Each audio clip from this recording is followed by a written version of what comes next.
कामना करना, हमसे प्रेम करना, तुम्हारे इस जन्म की तपस्या कलयुग में जब मीरा बनकर आओगी तब पूरी होगी। मैं तुम्हें कलयुग में मिलूंगा। वही माधवी इस जन्म में मीरा बनती है और वो क्या कहती हैं कि मेरे तो गिरधर गोपाल। इसलिए मीरा किसको कहती? गिरधर। इसलिए वो किस गोपाल की पूजा कर रही हैं? गिरधर, गिरिवरधारी। गिरधर मतलब गिरिराज जी को धारण करने से उनका नाम पड़ा गिरधर। क्योंकि माधवी ने पहली बार भगवान को देखा कहां था? गिरिराज जी उठाए हुए। इसलिए मीरा कहती है कि मेरे तो गिरधर गोपाल, दूसरो ना कोई, कोई नहीं है मेरा उस गिरधर गोपाल के सिवा। वह माधवी मीरा बनकर प्रकट होती हैं और प्रकट होती हैं तो बचपन से तड़पती हैं। किसके लिए? हैरी मैं तो प्रेम दीवानी, मेरो दर्द न जाने कोई। दर्द की मारी वन वन डोलूं, वैद मिले नहीं कोई। वो पिछले जन्म की पीड़ा आज भी सता रही है। एक बात बताएं, कई बार भगवान का दर्शन सहज में हो जाता है, कई बार सहज में हो जाए तो हमें उसकी कदर नहीं होती, कीमत नहीं होती। जब भगवान कृष्ण कह रहे थे कि एक बार तो मुंह खोल के सखी देख, तब ये मुंह ढके बैठी थी, समझ नहीं पाई। कई बार हम लोग समझ नहीं पाते। जैसे आप लोगों को ये मानव का जीवन मिला है, आप लोग इस जीवन को पाके कहां समझ पा रहे हैं? आप लोग मतलब आप लोग नहीं, बहुत लोग और लोग कहां समझ पा रहे हैं? कहां लोग भगवान से प्रेम कर पा रहे हैं? संसार के प्रेम में ये जगत उलझा पड़ा है। ये दुनिया के लोग प्रेम किससे कर रहे हैं? गाड़ी से प्रेम है, संसार की वस्तुओं से प्रेम है।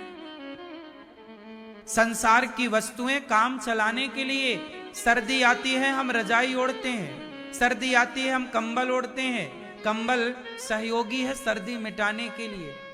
अब कंबल से प्रेम के यार ये तो बहुत सॉफ्ट कंबल है, बहुत अच्छा महंगा ब्रांडेड कंबल है, अब उसी को लिए घूमो तो अज्ञानता है।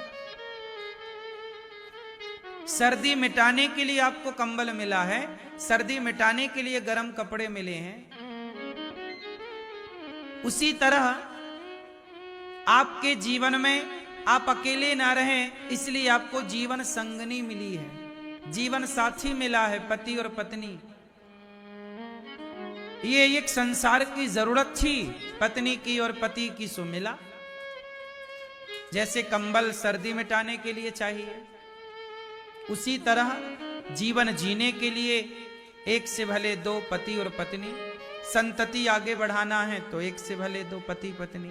ये सारी चीजें, गाड़ी, घर, बंगला, पैसा, ये सारी चीजें संसार में एक व्यवस्था के लिए मिली हैं, ना कि प्रेम करने के लिए, ना कि आसक्त होने के लिए।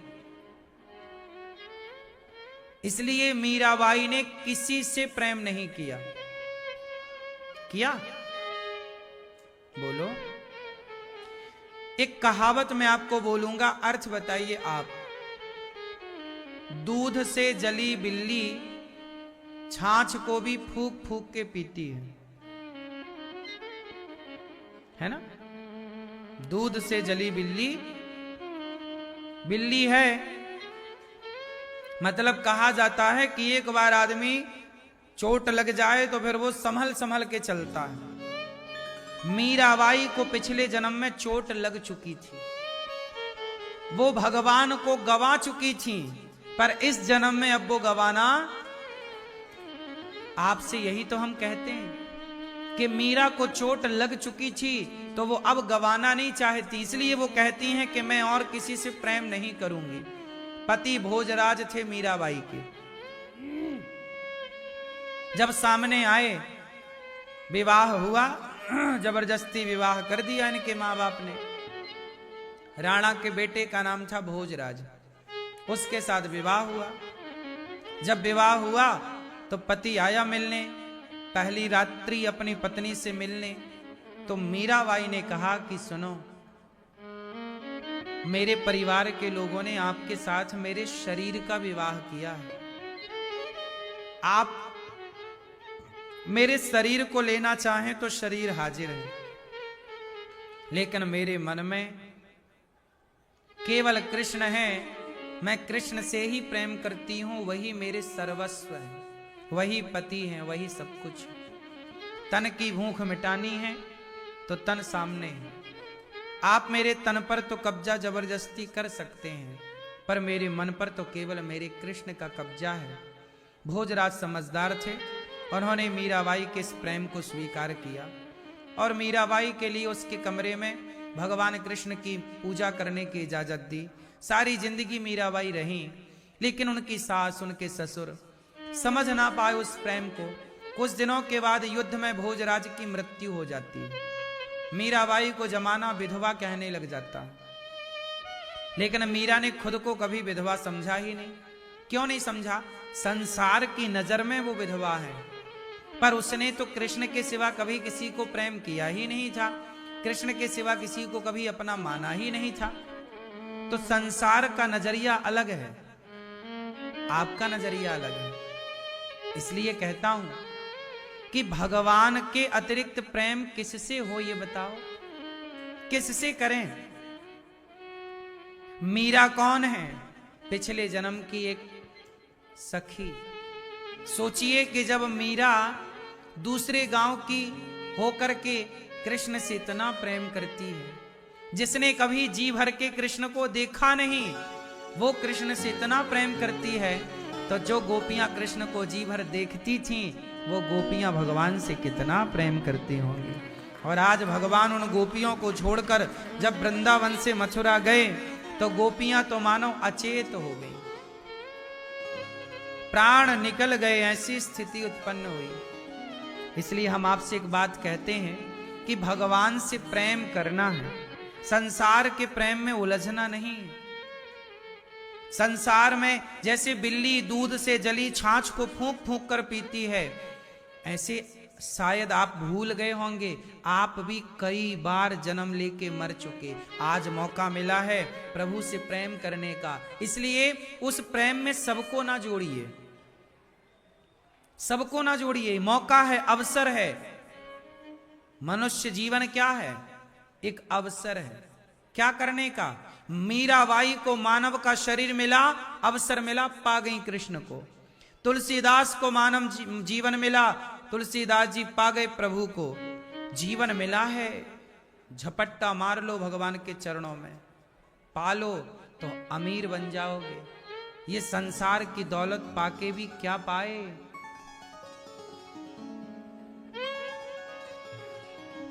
टाटा जी के पास क्या कमी थी दौलत की, पर इतना कुछ पाके भी क्या पाया?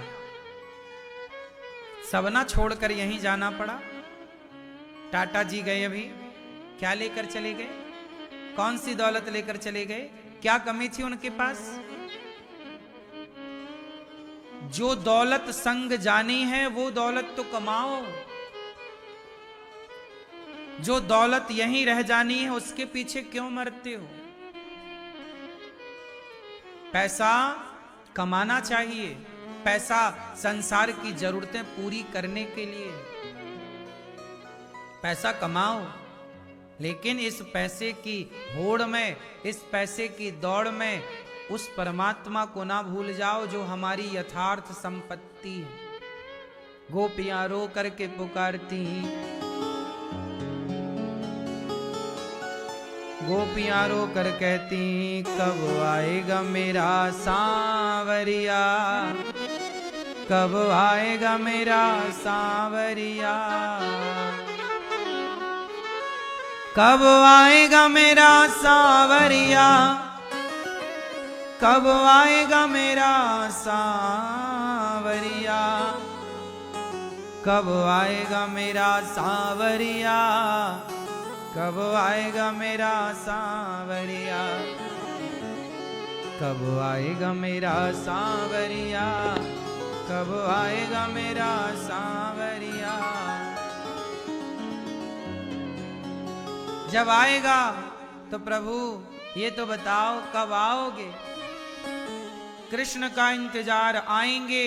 कृष्ण नहीं आए, उद्धव जी आ गए। जब उद्धव आए तो गोपियों को समझाने लग गए। भगवान कृष्ण के एक मित्र का नाम है उद्धव। जब गोपियों की याद श्री कृष्ण को आई तो भगवान कृष्ण ने उद्धव जी से कहा, जाओ हमारी गोपियों को, हमारी माँ को समझाओ, और वो रोती बहुत है हमारी याद में, जरा तुम ज्ञान का पाठ पढ़ाओ। उद्धव माँ यशोदा के पास आए, ज्ञान की बातें करने लगे कि माँ देखो, कृष्ण तो भगवान है, क्या रोना उनके लिए, वो तो कण कण में रहते हैं। अच्छा ये बताओ, कण कण में रहते हैं भगवान, ये बात सही है कि गलत है? लेकिन ये बताओ, कण कण में रहते तो हैं भगवान, पर कण कण में रहने से हमारा क्या लाभ है? आपका कोई लाभ है? सुनो, आपकी गाड़ी माना कि पंचर हो गई, आपने कहा भाई साहब कहीं हवा मिलेगी, तो बताओ हवा तो कहां नहीं है? हवा सब जगह है कि नहीं? बोलो हाँ, हवा तो सब जगह है, पर जब गाड़ी पंचर होती है तो सब जगह की हवा काम आती है? बोलो, तब कौन सी हवा काम आती है? वो हवा जो एक मशीन के द्वारा, एक पाइपलाइन के द्वारा आपके ट्यूब में सेट होती है और वो अंदर जाती है। हवा सब जगह है, पर सब जगह की हवा से हमारी गाड़ी का पंचर ठीक ना होगा? उसी तरह सब जगह भगवान है, पर सब जगह के भगवान से हमारा समाधान ना होगा। हमें सब जगह के भगवान से क्या करना? भगवान सब जगह है, बात बिल्कुल सत्य है, पर सब जगह के भगवान से हमें क्या मिलना है?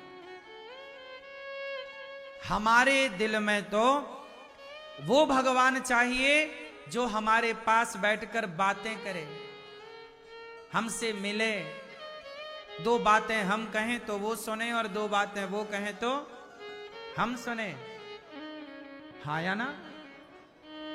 सब जगह भगवान रहते हैं, इससे हमें क्या करना?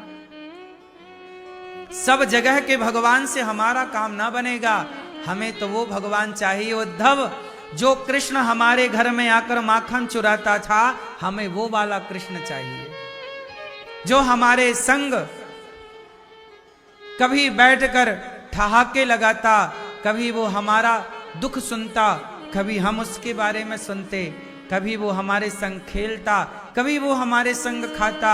हमें वो कृष्ण चाहिए उद्धव, वो कणकण वाला कृष्ण, वो कणकण वाले भगवान से तुम अपना काम करो।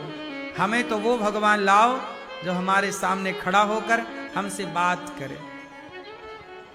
हमें उस भगवान की जरूरत थी।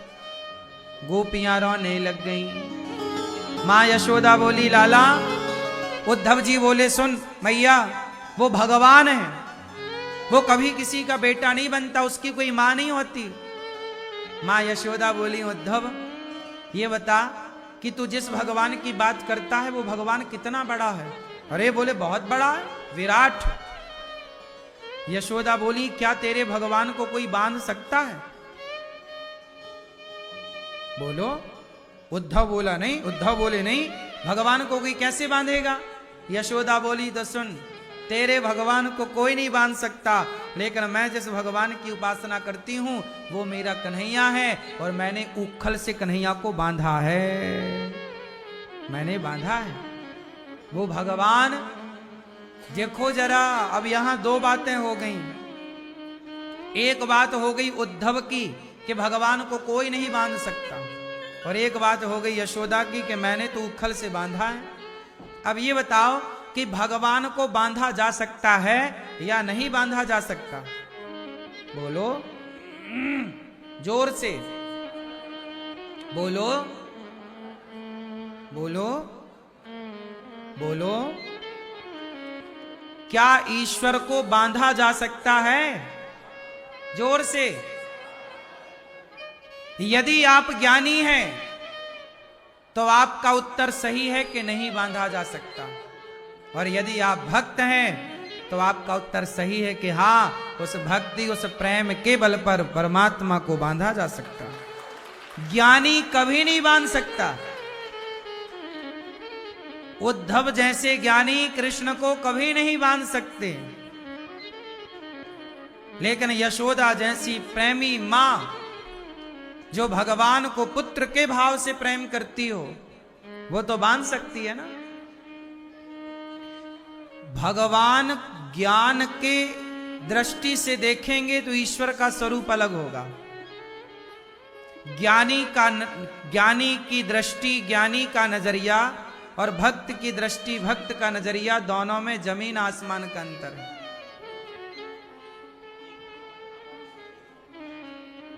बताओ, माचिस में आग होती है कि नहीं? उत्तर दो।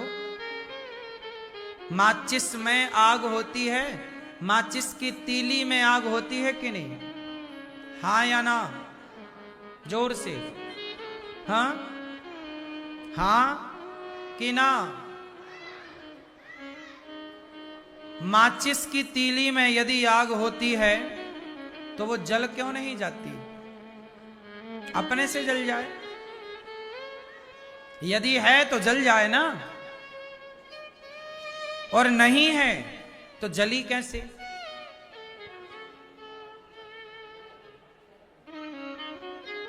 इसका मतलब है कि माचिस की तीली में आग तो है, पर वो प्रकट तब होगी जब उस तीली को माचिस से घर्षण किया जाए, घिसा जाए। क्या बिना घर्षण के अग्नि प्रकट होती है?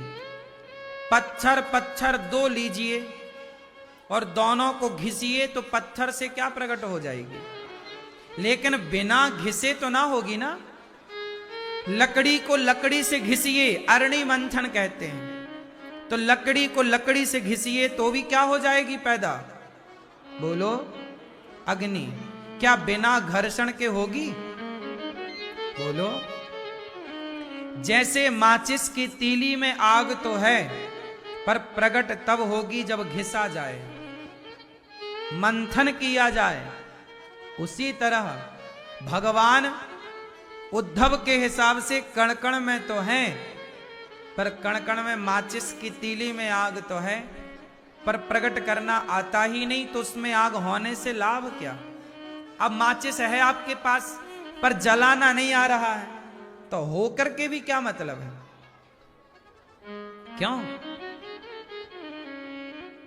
कोई मतलब निकला? तो कण कण में ईश्वर है, इससे क्या मतलब निकला? वो कण कण में जो ईश्वर है वो प्रकट हो सकता है। वो माचिस में आग है, प्रकट हो सकती है, बस घिसने की जरूरत है। उसी तरह कण कण में भगवान है, प्रकट हो सकते हैं, बस मीरा की तरह, गोपियों की तरह भक्ति करने की जरूरत है। वो भक्ति और प्रेम की रगड़ पड़े, वो प्रेम की रगड़ पड़े तो भगवान प्रकट हो जाते हैं।